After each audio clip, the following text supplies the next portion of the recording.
কচু তো আমরা সবভাবেই খেতে পছন্দ করি। তো আমার মতো কে কে আপনারা কচুকে এইভাবে ডাল রান্না করে খান? তো চলুন কিভাবে আজকে রান্না করেছি কচুরমুখির ডাল।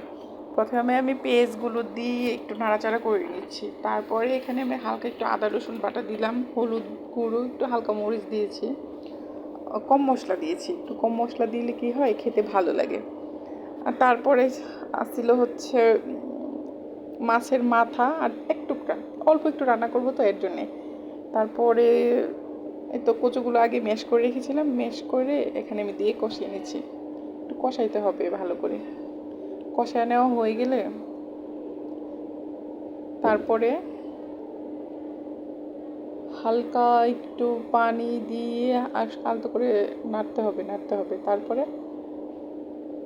এটা হয়ে গেল আমার কচুর মুখির ডাল। তো কেমন হয়েছে অবশ্যই কিন্তু কমেন্ট করে জানাবেন। ধন্যবাদ সবাইকে।